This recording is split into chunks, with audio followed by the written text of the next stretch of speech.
Boa noite a todos. Os convidamos a igreja para abrir a palavra do Senhor, o livro de Gênesis, capítulo de número 33. Nós faremos a leitura de todo esse capítulo de forma responsiva. Levantando Jacó os olhos, viu que Esaú se aproximava e com ele 400 homens. Então passou os filhos a Lia, a Raquel e as duas servas.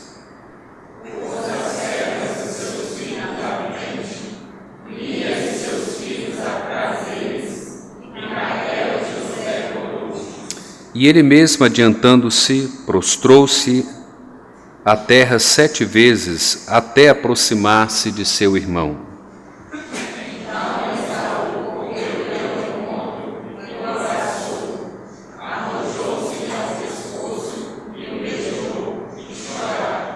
Daí, levantando os olhos, viu as mulheres e os meninos e disse: Quem são estes contigo? Respondeu-lhe Jacó: Os filhos com que Deus agraciou a teu servo. Então se aproximaram as servas, elas e seus filhos, e se prostraram. Chegaram também Lia e seus filhos e se prostraram. Por último chegaram José e Raquel e se prostraram.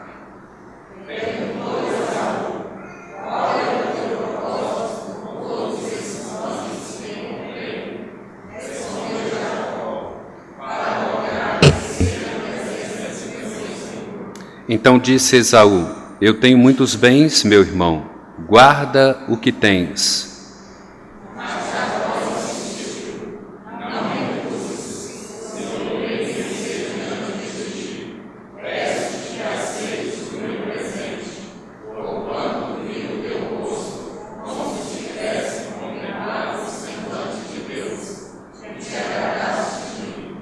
Peço-te, pois, recebe o meu presente que eu te trouxe, porque Deus tem sido generoso para comigo, e tenho fartura, instou com ele, até que o aceitou.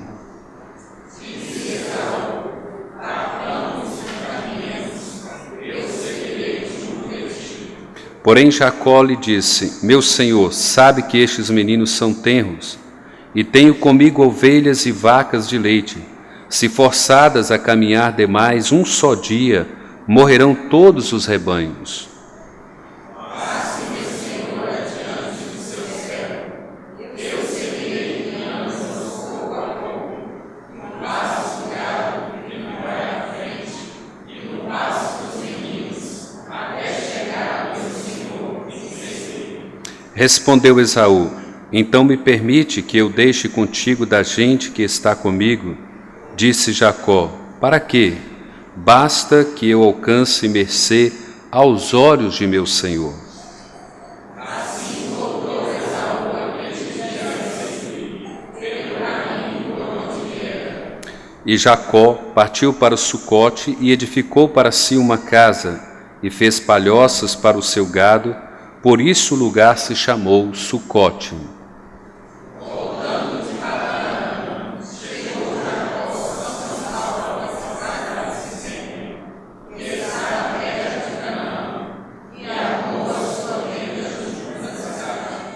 A parte do campo onde armara a sua tenda, ele a comprou dos filhos de Amor, pai de Siquém, por 100 peças de dinheiro.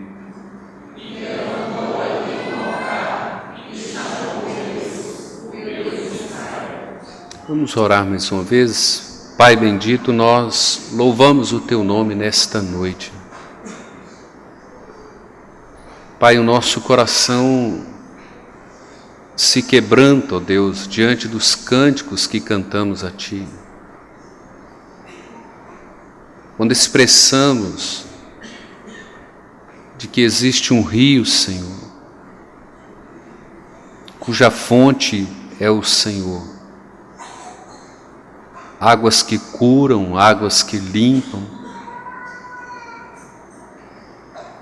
Agradecemos ao Senhor, Deus,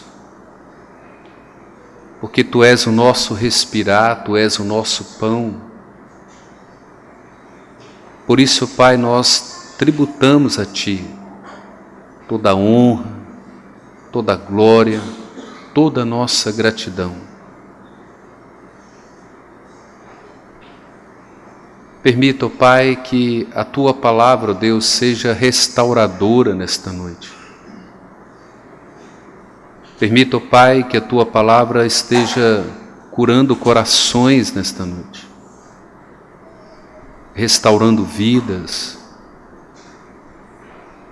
promovendo salvação, vida eterna,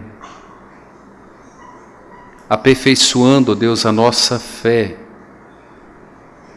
para que diante das lutas e provações, nós vivamos tão somente pela fé, ó Deus, e não pela nossa autossuficiência. Tenha misericórdia de nós, ó Pai. Tenha misericórdia de nós. Seja a Tua graça sobre cada um de nós nesta noite, como de Ti nós esperamos, ó Deus.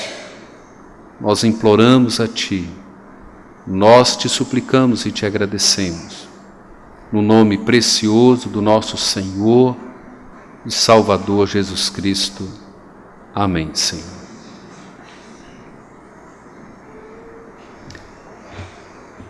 Viver pela fé em Deus e não pela autossuficiência.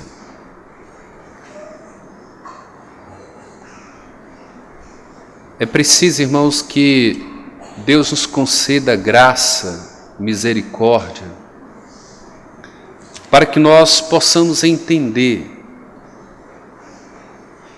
que mesmo que nós vivamos pela fé somente em Deus, ainda que nós não venhamos viver pela nossa autossuficiência, ainda assim nós teremos dores, ainda assim nós teremos provações, lutas, nós teremos perseguições, nós seremos provados. E quanto mais nós decidimos viver pela fé somente em Deus, mais somos provados, mais seremos perseguidos, mais seremos odiados, teremos as nossas lutas internas, nosso coração, nosso conflito interno, teremos as lutas no meio da família, lutaremos, buscaremos a graça de Deus e o favor de Deus, a misericórdia de Deus, e ainda assim teremos que conviver com as lutas dentro da própria família, pai e mãe, esposa e esposa, filhos e pais, pais e filhos. Mas a palavra de Deus nos chama, irmãos, a sermos determinados a viver pela fé em Deus e não pela nossa autossuficiência. Ainda que isso traga muitas dores, muitas provações, muitas lutas, esse texto nos desafia a olhar de fato o que é o cuidado de Deus, o que é a providência de Deus para a vida daqueles que de fato vivem pela fé, daqueles que de fato chegam ao ponto de esvaziar de si mesmos para andar inteiramente na dependência de Deus. O que não significa isenção de dores. Andar na dependência de Deus não significa que nós seremos as pessoas poupadas de dores, de sofrimentos e de lutas. Viver na dependência de Deus talvez signifique muitas dores, muitas provações, muitas lutas e por muitos anos. E aqui, irmãos, nós vamos trabalhar aqui 3 pontos. O primeiro ponto é o caminho da humilhação. Ele precede o caminho da exaltação. Ninguém será exaltado por Deus se primeiramente ele não for humilhado. Isso nós encontramos na primeira carta de Pedro, lá no capítulo 5, versículos 6 e 7, quando Pedro nos desafia a nos humilhar sob a poderosa mão de Deus para que Ele nos exalte em tempo oportuno. Então, primeiro o caminho da humilhação precede o caminho da exaltação. Segundo ponto, na humilhação nós exaltamos a providência de Deus. Quanto mais nós entendemos o foco da humilhação, da provação, da perseguição, das dores, nós conseguimos olhar para Deus e exaltar então a providência de Deus, o cuidado de Deus para conosco. E o terceiro ponto, irmãos, ninguém está imune à tentação da ingratidão a Deus. Nenhum de nós. Por mais que Deus trabalhe por nós, por mais que Deus faça algo por nós, em um dado momento nós fracassaremos. Porque nenhum de nós está imune a ser ingrato, a questionar Deus. Vamos olhar para o texto, vamos trabalhar isso, tentando assim buscar esse conhecimento da parte de Deus. Observem do versículo 1 até o versículo 3. Vejam que esse texto nos ensina que esse é o caminho da humilhação, que precede de fato o caminho da exaltação. Vejam que foi assim como o apóstolo Pedro. Foi necessário levar Pedro com a boca no pó, humilhar, negar a Jesus, abandonar a Jesus, para que Jesus buscasse Pedro e exaltasse Pedro como aquele que haveria de pastorear a sua igreja. E o mais interessante, irmãos, que embora a gente não queira ser humilhado servindo ao Senhor, embora nós tenhamos muita dificuldade de passar por sofrimentos e lutas, às vezes olhamos para a família, para os filhos, para o pai, para a mãe, não queríamos, não gostaríamos que a vida fosse exatamente desta maneira. Não gostaríamos de experimentar esse sofrimento, essas lutas. Nós gostaríamos que a nossa vida, a nossa família fosse completamente diferente. Não somente Pedro, mas a pessoa de Jesus. O autor de Hebreus diz que Jesus foi aperfeiçoado na sua obediência pelo sofrimento. Jesus foi humilhado, ultrajado, cuspido, rejeitado, desprezado antes da sua exaltação. Então, quando a gente olha para um texto como esse, vejam bem, logo depois de Jacó ter um encontro com Deus, ter uma luta com Deus, de ter o seu nome mudado, ter tido uma experiência com Deus, logo pela manhã ele tem que se colocar de pé, ele tem que partir para a batalha e ele tem que confrontar face a face com seu irmão. Era a única pessoa que Jacó não queria ver naquele momento. Ele sabia que confrontar Jacó, encontrar com Esaú, provavelmente poderia implicar a sua morte. Não só a sua morte, como a morte de toda a sua família. Mas ele se coloca de pé, toma suas providências e vai de fato encontrar com Esaú. Interessante, irmãos, que esse encontro aqui, que Jacó tem com Deus nesse vale, não faz de Jacó um homem desobediente a Deus. Embora ele tenha uma experiência real com Deus, não faz com que agora ele se torne uma pessoa autoritária, uma pessoa agora que exibe poder, que agora ordena a Deus, que determina para Deus o que deve ser feito e o que não deve ser feito. E é interessante que no nosso meio evangélico, esses homens, denominados homens do poder, homens que viram Deus, homens que estiveram face a face com Deus, Eles usam isso como prerrogativa para não serem obedientes a Deus, para não se submeterem a Deus. E agora são esses homens que tiveram um encontro com Deus, experiência com Deus, que determinam a Deus o que deve ser feito. Eles é que determinam que Deus cure. Eles é que determinam que Deus liberte as pessoas. E Deus deixa de ser o Senhor e passa a ser servo desses homens que têm um encontro. E aqui nós observamos, irmãos, que essas revelações divinas no Velho Testamento, os homens que encontram com Deus, os homens que estão face a face com Deus, eles não se tornam rebeldes. Eles aprendem e começam então a submeter a Deus, a se curvar diante de Deus e enfrentar as situações, por mais difíceis, por mais dolorosas que elas sejam, eles se submetem a Deus e eles vão em frente, eles pelejam, vão para a batalha e sabe que ele precisa encontrar com Esaú. E ele parte então em direção a Esaú. E observem, se você olhar para o texto, não é? Jacó tem toda a sua estratégia aqui para encontrar com Esaú.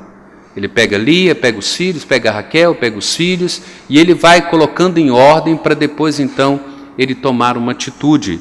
E a gente percebe que esse encontro de Jacó com Esaú, isso é um planejamento de Deus. Está tudo dentro de um propósito de Deus. E nós vamos ver como que Deus de fato tem um plano para humilhar Jacó, para levar Jacó à humilhação, para que Jacó entenda quem ele é, quem é Deus, para que de fato ele possa ser aquele homem que será o cabeça da herança, aquele onde as famílias serão abençoadas a partir da sua descendência. Mas ele precisa encontrar com esse Esaú.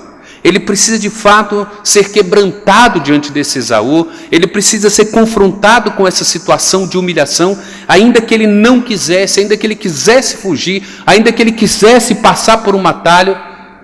Esse foi o encontro planejado por Deus para Jacó. Parênteses. Quantas das nossas situações hoje que nós gostaríamos de um atalho? Como que você gostaria de um atalho para resolver os problemas dos seus filhos? Como que você gostaria de um atalho para trazer a sua esposa para a igreja? Como que você gostaria de um atalho para que seu marido, seu esposo se convertesse? Como que você gostaria de um atalho para não passar pelas lutas financeiras, pelas dificuldades financeiras, pelas situações e as pressões do mundo, para que você tivesse uma vida maravilhosa, confortável, tranquila? E às vezes nós não entendemos por que Deus está nos humilhando diante dessas situações, diante dessas dores. Às vezes cansado diante de Deus, Pai, remove esse problema, Pai, tira essa dor, Pai, traga solução para a minha vida. Senhor, eu estou cansado dessa luta com o esposo, com a esposa, com os filhos, eu não aguento mais. E às vezes nós não queremos esses encontros, esses confrontos diários que às vezes perduram por anos. Nós estamos conhecendo a história de Jacó, só com Labão 20 anos, de luta, de provação, de perseguição, de traição, de engano. 20 anos. E esse não é o único sofrimento, não é o único confronto que Jacó tem. Ele passará por experiências mais dolorosas no futuro, nós veremos isso, quando José é tirado, da sua presença e dado como morto. E ele então sofrerá longos anos até que ele possa encontrar com seu filho novamente. E a gente percebe todo esse encontro, toda essa estratégia de Jacó para confrontar com Esaú. Observe, irmãos, que Jacó se prostra diante de Esaú 7 vezes. Se você voltar lá para Gênesis 27, versículo 29, Deus está dando uma promessa a Jacó, dizendo que eles se curvariam diante de Jacó. O mais velho se curvaria diante do moço. O mais novo seria senhor do mais velho. E a gente ficou assim, mas como? Como que Deus permite isso, né? como que Jacó se prostra, olha, e ele mesmo adiantando-se, prostrou-se à terra 7 vezes, até aproximar-se de seu irmão. Parece que está ao contrário da promessa de Deus. E ele olha para a circunstância, para a situação, como há uma promessa de que ele se curvaria diante de mim, que eu seria senhor dele. E agora eu estou aqui me prostrando diante dele 7 vezes, me humilhando, sendo ultrajado diante do meu irmão, correndo o risco de morrer. Por quê? O que está acontecendo aí? Deus tem uma promessa, Gênesis 27, versículo 29. Antes dele se tornar o senhor de Esaú, antes dele ser o cabeça de toda essa herança, de toda essa linhagem, Deus o humilha diante de Esaú. Deus coloca Jacó com a boca no pó e mostra a Jacó quem ele é. E provavelmente trabalhando ali, disciplinando, tratando ele, porque ele sabia que Jacó necessitava de uma disciplina, de ser humilhado, de ser colocado com uma boca no pó, por causa da sua autossuficiência, por causa do seu engano, por causa da sua manipulação. Ele não era um homem que de fato era segundo o coração de Deus. Lembra, nós temos falado constantemente que o propósito de Deus é pegar Jacó, trabalhar em Jacó, moldar Jacó, humilhar Jacó, para fazer de Jacó o homem que Deus tem planejado para ele. E era necessário então, porque ali estava um homem chamado Jacó, que necessitava de uma humilhação divina. Deus mesmo cria toda essa circunstância. Deus planeja esse encontro para tratar Jacó, para humilhar Jacó, para que de fato no tempo certo, no tempo de Deus, Deus possa exaltar a pessoa de Jacó. Deus fará desse homem, o cabeça da herança. Deus está aqui trabalhando com ele, preparando para que ele de fato cumpra a promessa do capítulo 27. Antes de exaltar Jacó, ele precisa humilhar Jacó. Foi assim que ele fez com Pedro. Antes de fazer de Pedro o grande homem que haveria de pastorear a igreja, ele pega Pedro e coloca Pedro com uma boca no pó. O autor de Hebreus, como eu mencionei aqui, irmãos, ele fala do aperfeiçoamento de Cristo em obediência pelo sofrimento. Esse texto é muito polêmico, esse é um texto muito discutível por muitos teólogos, tentando entender assim, como que alguém menciona de Cristo. Cristo foi aperfeiçoado em obediência pelo sofrimento. Jesus precisava ser aperfeiçoado? Em quê?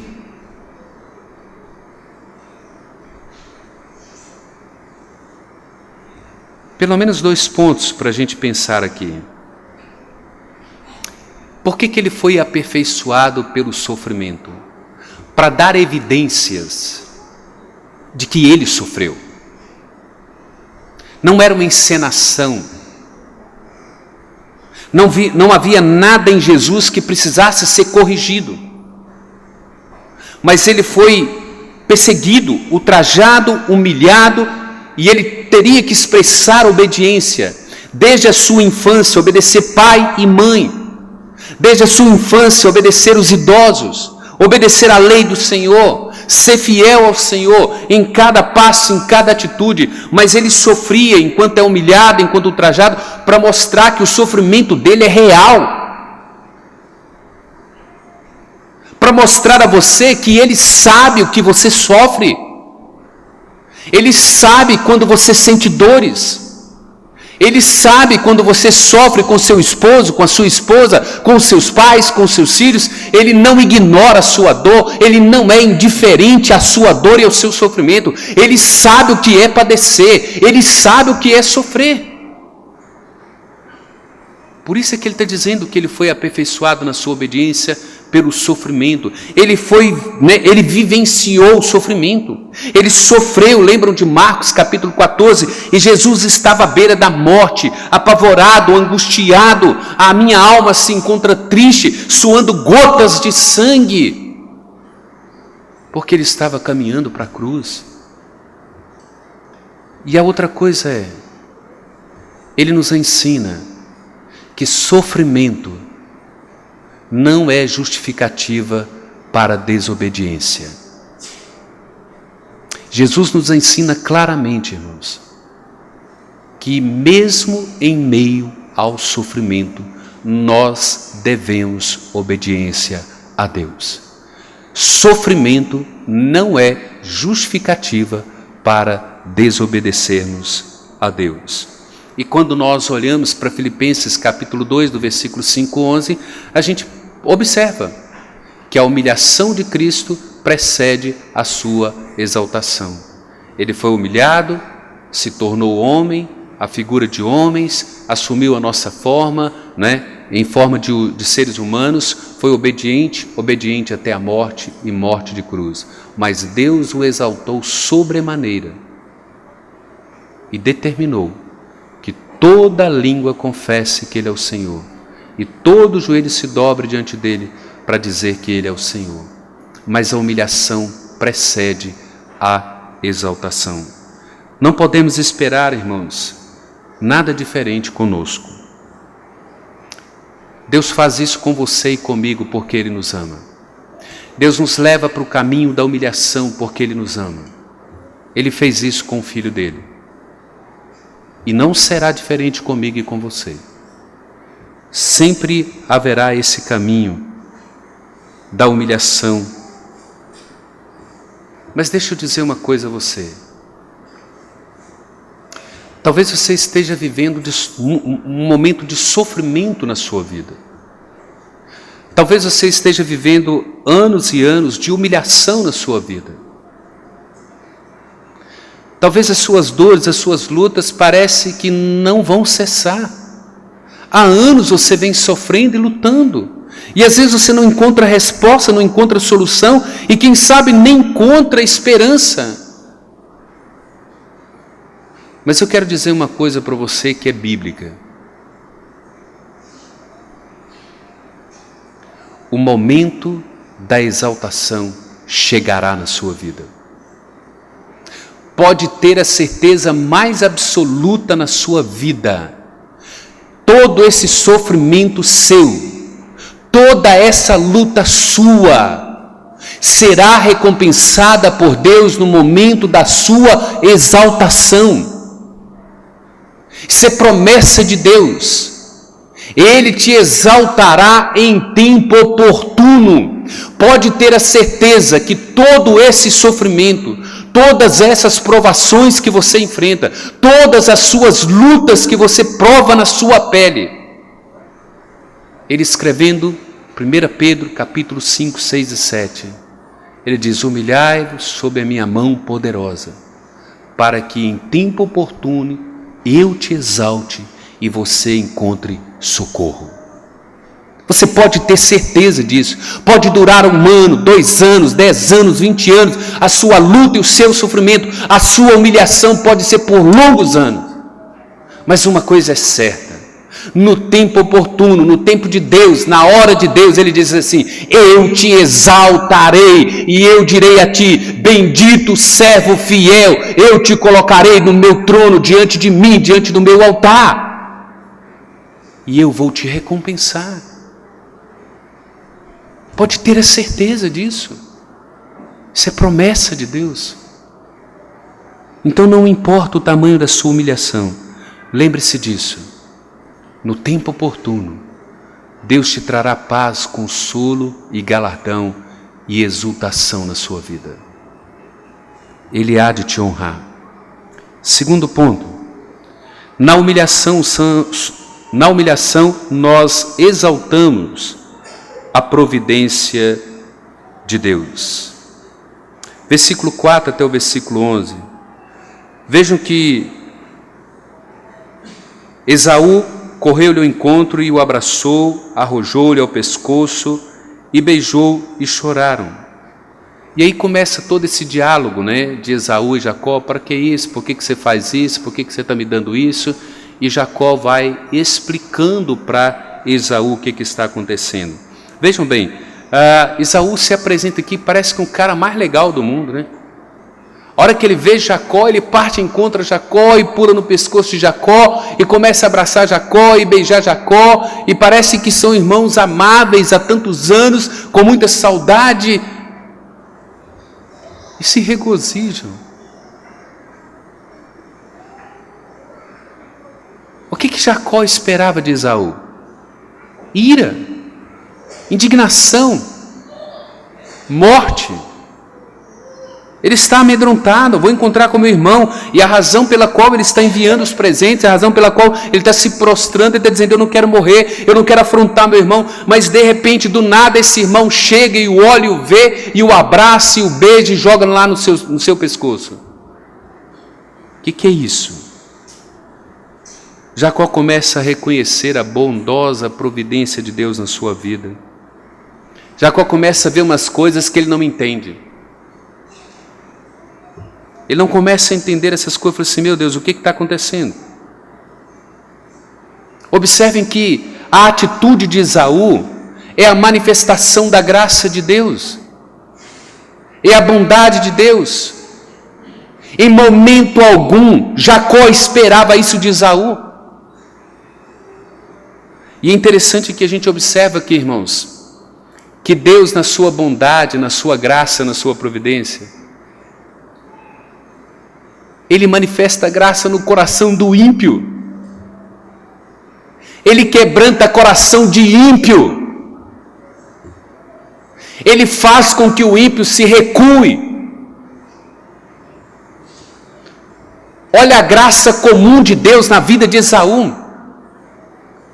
Ele faz com que um ímpio que havia prometido matá-lo, assassinar o seu irmão, na sua providência, na sua graça comum, ele faz com que Esaú simplesmente não faça nada com Jacó.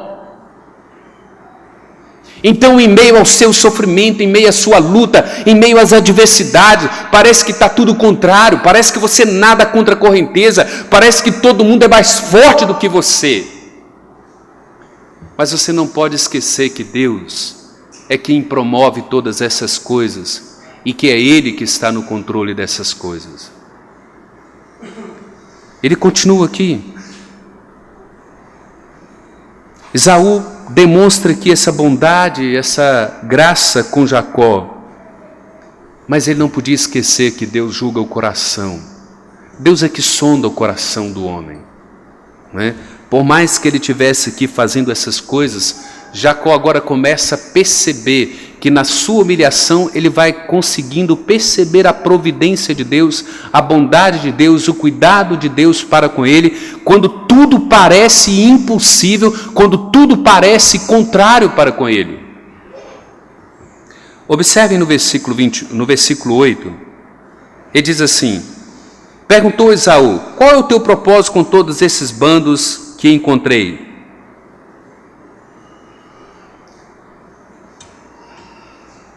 Não se atente só para Esaú, mas olha o que Deus está fazendo com Jacó. Como é que Jacó responde a Esaú? Ele diz assim, para lograr mercê na presença do meu Senhor. Jacó não está mentindo mais. Jacó está diante daquele homem que o ameaça, que pode tirar a sua vida, que pode destruir a sua vida e a vida de toda a sua família. Esse Jacó agora está diante do seu inimigo declarado e ele não mente. Ele honestamente diz, não, esses presentes são de fato para lograr mercê diante de você, para que você não intente mal contra mim. Em outras palavras, eu quero te agradar e te comprar com tudo isso, para que você poupe a minha vida. Ele agora não está trapaceando, ele agora não está mentindo. Por quê? Porque Jacó começa a perceber a ação de Deus na vida dele. Ele começa a perceber a providência e o cuidado de Deus, apesar da humilhação, apesar das lutas, das dificuldades, das ameaças. Olhe para o versículo 9. Então disse Esaú, eu tenho muitos bens, meu irmão, guarda o que tens. Provavelmente Jacó falou assim, esse meu irmão converteu. Esse meu irmão agora é crente, não é possível, esse homem agora se rendeu aos pés de Deus. Mas nós sabemos que não. Esaú não faz parte da aliança Esaú vai seguir o seu próprio caminho. Mas parece interessante. Agora olhe para o versículo 10, o que Jacó vai fazer? Mas Jacó insistiu: não recuse, se logrei mercê diante de ti, peço-te que aceites o meu presente. Olha o que ele diz: porquanto vi o teu rosto como se tivesse contemplado o semblante de Deus e te agradaste de mim. Ele está dizendo que ele viu Deus em Esaú? Não. Ele está dizendo assim: agora os meus olhos veem claramente que Deus é quem opera em você, Esaú. Você não está quebrantado, você não está aqui me aceitando, você não está me perdoando porque você é o cara, mas porque Deus está diante de mim com a sua providência, com a sua graça, e me mostrando que Ele é capaz de colocar o meu inimigo diante de mim e não deixa tocar em minha vida. Ele é capaz de colocar o problema dentro da minha casa, mas Ele é capaz de não deixar que eu seja destruído, apesar do tamanho do sofrimento e da perseguição. Jacó começa a entender essas coisas. Eu olho para você, Esaú, e consigo ver a face de Deus. Eu consigo ver Deus operando em todas as coisas. Eu consigo ver a graça bondosa de Deus, a providência de Deus para comigo, me poupando de ser morto, assassinado pelo meu irmão. Isso é interessante, irmãos. Se você começar a olhar para as suas situações, para as suas dores, às vezes você olha para o seu filho assim: meu Deus, isso parece um pisteado, isso não parece nem filho. Isso é um rebelde para comigo, com o pai e com a mãe. Rebelde para com a palavra do Senhor, tudo que eu ensinei. Mas não deixe, mesmo nessa humilhação, mesmo nessa luta, não deixe de viver pela fé. Não deixe de colocar o seu filho diante de Deus todos os dias. Não deixe de clamar pelos seus filhos todos os dias, incansavelmente. Acredite que Deus é capaz de mudar qualquer coração que seja. E você precisa entender que no tempo de Deus, na hora de Deus, Ele te exaltará em tempo oportuno. Ele fará com que você compreenda todas essas coisas. Cada sofrimento, cada luta, cada provação. Ele está dizendo: Esaú, você não sabe, mas a razão pela qual você me recebeu, da maneira que me recebeu, é porque Deus ordenou a você e o seu coração para que você me tratasse dessa forma. Deus mostrou a Jacó o quanto ele é capaz de controlar toda e qualquer circunstância, toda e qualquer situação. Agora preste atenção aqui em algumas coisas que eu vou dizer, irmãos. Se você estiver anotando, anota aí. Interessante isso, olha. Deus irá trabalhar em mim e em você, até nós decidirmos recorrer somente a Ele e a mais nada. Deus nos colocará em estado de luta, de provação, de perseguição, de humilhação, até que eu e você recorramos somente a Ele e a mais nada. Fé somente em Deus, na sua providência e na sua bondade. Se Deus fizer, Ele é Deus. Se Ele não fizer, Ele é Deus. Outra coisa, Deus ensina Jacó a confiar somente na sua providência. E isso é o que Deus quer fazer comigo e com você. Esses momentos dolorosos que vivemos, essas circunstâncias dolorosas que nós enfrentamos, as humilhações que nós suportamos na vida, Deus está trabalhando para que nós venhamos confiar tão somente na sua providência. Comece a pensar nisso. Nosso estado de humilhação não é para Deus nos destruir.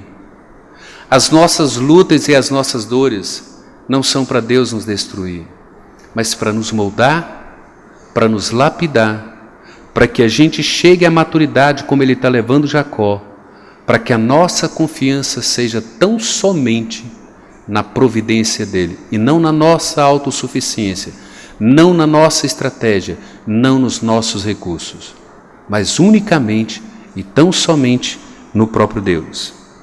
Deus quer que você aprenda a confiar na providência dEle. Esvazie de si mesmo. Mortifique a sua autossuficiência. Mate a si mesmo e dependa tão somente, unicamente de Deus e da sua providência. Não importa o tamanho da humilhação, não importa o tamanho da tribulação, da perseguição e das dores. É só você ir lá para a bem-aventurança, Mateus 5. Comece a ler do versículo 10 até o versículo 12. Bem-aventurados sois, quando forem injuriados, perseguidos, humilhados, maltratados, rejeitados por causa do meu nome. De vocês é o reino dos céus. Em tempo oportuno, eu vou exaltar cada um de vocês. Terceiro e último ponto, irmãos. Ninguém está imune à tentação da ingratidão ou da desobediência. Observem que do versículo 12 até o versículo 20, Esaú agora está fazendo um convite para Jacó. Jacó, vão comigo, eu estou indo para Seir. Ele até começa a relutar, né? Não posso, tem criança, tem gado, tem vaca de leite e tal, vai devagar, eu vou mais devagarinho aqui, pode ir na frente, daqui a pouco eu encontro com você. Mas havia uma ordenança para Jacó, dizendo para ele assim: saia de Padã Arã e volte para a terra, para a sua terra, a terra prometida, onde eu te abençoarei, é lá que eu te quero, Jacó. E ele começa a andar, chega então a Sucote, em Siquém ele constrói ali, um estábulo, constrói uma estrutura e fica por ali. Parece que não tem nada a ver, irmãos. A gente pensa assim, o que tem a ver isso? Deus fez uma promessa para Jacó: Jacó, tem um caminho que eu tracei para você. E aqui, irmãos, é o desafio da obediência, apesar da humilhação, apesar do sofrimento, apesar das dores, apesar das lutas, das perseguições. A obediência é uma questão de primazia na nossa vida. Olhe para Jesus Cristo. Olhe para a pessoa de Jesus Cristo. Foi obediente até a morte de cruz. Ele diz: o sofrimento não é justificativa para a nossa desobediência. Não importa o quanto soframos, não importa quão grande é a nossa luta, a nossa humilhação, a desobediência não é algo que cabe em nós e no nosso coração. Jacó está indo bem, Jacó está percebendo a providência de Deus, o cuidado de Deus, e ele diz assim: Esaú, o que está acontecendo aqui, tudo é prova, evidência da bondade, da providência, do amor de Deus para comigo. E qual era a ordenança para Jacó? Sai de Padã Arã e vai para a terra que eu prometi, porque é lá que eu vou te abençoar e abençoar a sua família. E Jacó vem tendo essas experiências, e ele vem relutando com Deus, ele luta com Deus no Val de Jaboque, e ele vai aprendendo, vai se relacionando com Deus, e Deus vai ensinando, e ele vem aprendendo, ele está amadurecendo. Mas ele não está maduro de tudo. Parece que quando a coisa começa a folgar um pouquinho, a coisa começa a ficar um pouco melhor, ele afrouxa. O que ele faz? Para em Siquém, constrói e fica ali. Jacó, não é aí que você tem que ficar. Não é Siquém. Volta para a terra da tua parentela. É lá que eu vou te abençoar. Me obedece, Jacó, não fica aí. E ele constrói estábulo, coloca ali o seu gado, e ali ele fica. Quais foram as consequências, irmãos? Capítulo 34, nós vamos tratar disso depois. Sua filha é estuprada, seus filhos fazem ali uma jogada política, e cria ali toda uma estratégia para matar todos aqueles homens de Siquém. por causa de uma desobediência, por não obedecer a Deus, a sua filha sofre toda essa situação. Os seus filhos se tornam assassinos e eles matam uma multidão dos povos por revolta, por vingança, por injúria. Tudo por causa de uma única desobediência. Esse texto nos ensina, irmãos, que por mais que a gente experimente a graça de Deus, a bondade de Deus, o favor de Deus, nós percebemos, e você percebe isso todo dia, você é grato a Deus, eu tenho certeza que você é grato a Deus pelo cuidado que Deus tem com você, com seu filho, com a sua esposa, com seu esposo, com a sua mãe, com seu pai, com o seu trabalho, com a sua condição de vida, mas chega um dado momento em que você para, e você volta à autossuficiência novamente, e você comete a loucura de desobedecer a Deus. E todas as vezes que nós somos tentados a desobedecer a Deus e desobedecemos, as consequências são caras, é estupro, é traição, é massacre, é assassinato, é morte. Desobediência é uma coisa que Deus trata com seriedade. Nós não podemos negociar com Deus. Nós não podemos negociar a palavra de Deus, os mandamentos de Deus, porque as consequências são duras. Ele tem um caminho traçado, Ele tem um plano traçado para mim e para você, e essa é a razão pela qual Ele nos leva várias vezes à humilhação. Por quê, irmãos? Deus nos ama tanto, que Ele não permitirá você viver uma vida confortável na desobediência. A razão pela qual Ele nos humilha na desobediência, nos traz provação, perseguição e luta, para que a gente não permaneça na desobediência. Porque se Deus nos abandonar na desobediência, nós vamos apostatar da fé. Nós jamais retornaremos à presença de Deus. E aqui fica essa aplicação para nós, irmãos.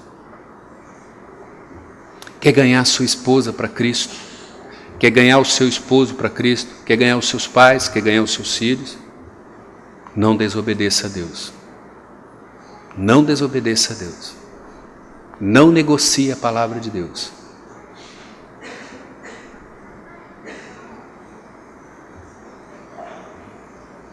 A humilhação, o sofrimento, as provações são demonstração do amor de Deus para não nos deixar no pecado, para não nos deixar na condição de desobedientes, de afastados de Deus, de pessoas que não querem saber de Deus.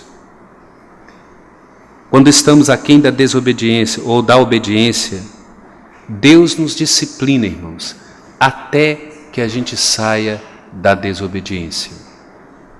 Disciplina é uma das maiores bênçãos de Deus para a nossa vida. O dia em que Deus parar de te disciplinar, você está completamente perdido. Então não tenha medo da humilhação, não tenha medo da provação, da perseguição, da luta. É nesse processo que Deus está me moldando você, para que nós sejamos aquela pessoa que Ele quer que nós sejamos. Deixa eu levantar aqui implicações e aplicações para nós pensarmos, irmãos. Primeira implicação. Está claro para nós, não existe exaltação sem caminho da humilhação. Você nunca será exaltado por Deus se Ele não te humilhar primeiro. Bem-aventurados sois quando injuriados, perseguidos e maltratados pelo meu nome, porque de vocês é o meu reino. Segundo, na humilhação nós vamos exaltar a providência de Deus. Lembro do apóstolo Paulo, 2 Coríntios 12, a partir do versículo 9, ele diz assim: pois eu vou me gloriar mais na minha fraqueza, nas minhas injúrias, nas minhas perseguições, na minha fraqueza, porque na minha fraqueza o poder de Deus é aperfeiçoado em mim.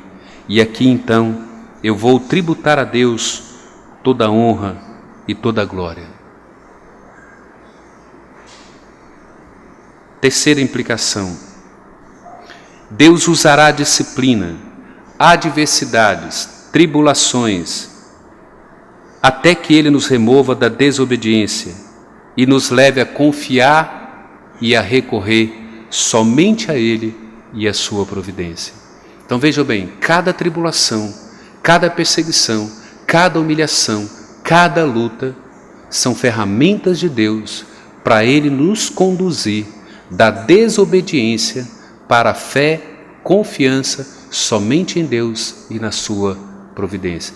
Ele nos levará lá, pode ter certeza disso. Ele te conduzirá até lá e você chegará lá. Você vai chegar a esse nível. Você que é um eleito, escolhido e amado de Deus, não importa o tamanho da sua luta, da sua provação e dor, Deus te conduzirá a essa maturidade. Ele te exaltará e você chegará a essa maturidade de confiar tão somente nele e na providência dele. A Ele toda a glória pela sua vida. Quais são as aplicações então para nós, irmãos? Coloque-se no seu coração como aplicação. Sou exaltado quando esvazio de mim mesmo e deposito toda a fé e dependência tão somente em Deus e na sua providência. Em outras palavras, eu preciso morrer para mim mesmo. Eu só serei exaltado por Deus quando eu morrer para mim mesmo. Quando eu me esvaziar de mim mesmo. Então Deus me exaltará para a glória dele. Segunda aplicação: viver pela fé somente exalta o ser de Deus, exalta a glória de Deus, exalta a providência de Deus, exalta a bondade de Deus, exalta todos os atributos de Deus. Quando você esvazia de si mesmo e você toma a decisão de confiar somente na providência de Deus e a viver pela fé, Deus é exaltado em todos os seus atributos. Você exibe a glória de Deus quando você esvazia de si mesmo e vive tão somente pela fé. Terceira aplicação: em meio às adversidades, em meio às tribulações, perseguições e provações, mortifique a sua autossuficiência, mate a sua autossuficiência. Em meio à adversidade, às perseguições, às tribulações, às humilhações da vida, mortifique, mate, abandone a sua autossuficiência e viva tão somente pela fé em Deus. Convidamos a igreja a se colocar de pé e nós vamos orar encerrando. Senhor, nós te damos graças, ó Pai, nós te bendizemos, nós te agradecemos pela tua infinita bondade para conosco. Muito obrigado, Deus, porque o Senhor não nos abandona. Muito obrigado, Deus, porque o Senhor nos disciplina, nos corrige, nos educa e nos mantém na tua presença. Derrama, Pai, sobre nós a tua graça, o teu favor, o teu cuidado. Nos assiste, ó Deus, nas nossas lutas, nas nossas provações, na nossa humilhação, e nos exalte, ó Deus, em tempo oportuno, para a honra e para a glória do teu santo nome. Pai bendito, nós clamamos a Ti, pela vida do teu servo, o presbítero Sidnei, que se encontra em viagem, pela vida da Ludiane, pela cirurgia que ela fez. Em tudo, ó Pai, nós te damos graças e rogamos o teu cuidado sobre eles. Abençoe o Zeli, o Vitor, o Miguel. Esteja ali, ó Deus, pastoreando essas vidas para a honra e para a glória do teu santo nome.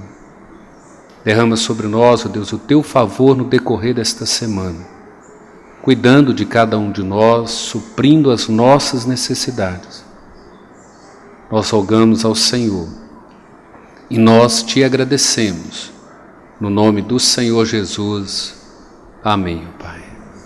Que a graça de nosso Senhor e Salvador Jesus Cristo, que o amor do nosso Deus, eterno e poderoso Pai, que a comunhão, a consolação do Espírito Santo seja com todos vós e com todo o povo de Deus espalhado sobre a face da terra, agora e para todo sempre.